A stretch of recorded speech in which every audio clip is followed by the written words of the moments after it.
What up? This is Rama covering movies, TV, and entertainment. Here's my review of Netflix new series, Money Heist, Korea.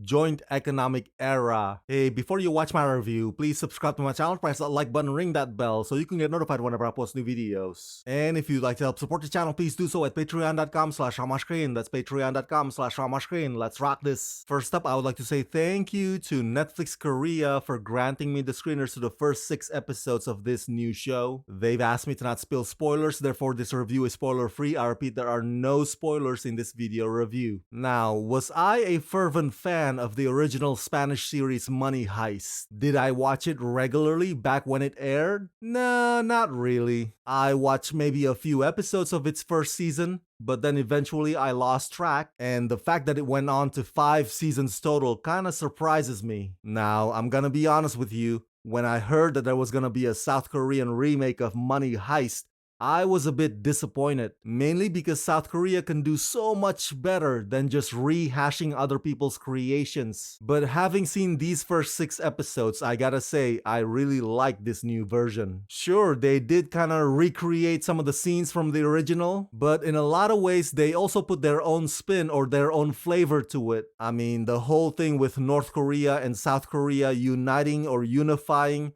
definitely adds another layer to the drama or the internal conflict, with the writers playing off of issues like prejudice, suspicion, bigotry, two opposing mentalities colliding and forced to recalibrate, both on the law enforcement side and the criminals at the mint. Not to mention, a lot is on the line or a lot is riding on this unification, hence the show's mouthful of a title. Money Heist Korea Joint Economic Era is intense, it's suspenseful, it's clever, and it's hugely riveting. Based on the successful Spanish Netflix drama, Money Heist Korea Joint Economic Era follows the professor, a criminal mastermind who plans to pull a heist in the Korean peninsula inspired by those in Spain.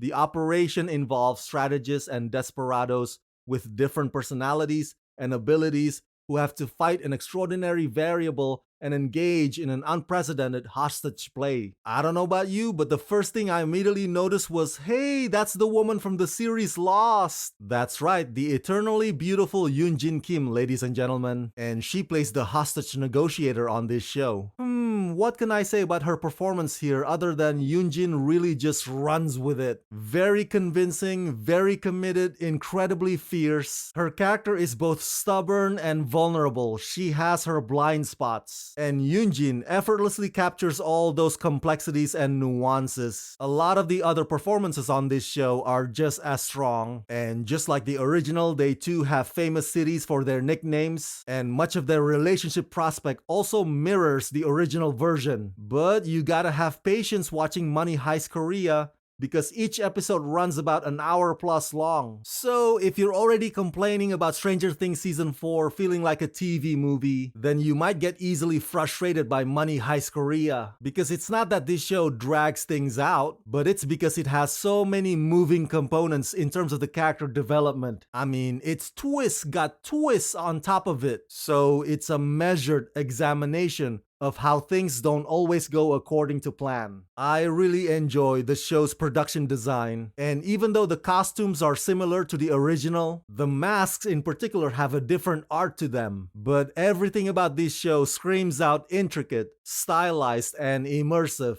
And the last point I want to make here is, well, I didn't know this fact till recently, but guns are strictly prohibited in South Korea. They're not completely banned, but the restrictions are very tough, even for those who want to use guns for hunting purposes. What I'm getting at is, when the hostages look terrified at the sight of an assault weapon, or when the street cops look like they're not fully armed, it is both understandable and believable, which then intensifies the shootouts to a degree that would otherwise be considered normal in places like America. But that's also when the North Korea aspect comes in with their forceful approach that's anything but delicate. All that and more are smartly integrated into the storyline, which makes Money Heist Korea nothing short of fascinating. Overall, Money Heist Korea is a spin-off / remake done right. It honors the original while doing its own thing at the same time. Yes, I'm basing that off of just the first 6 episodes, but it's more than engaging enough for me to want to see more of it.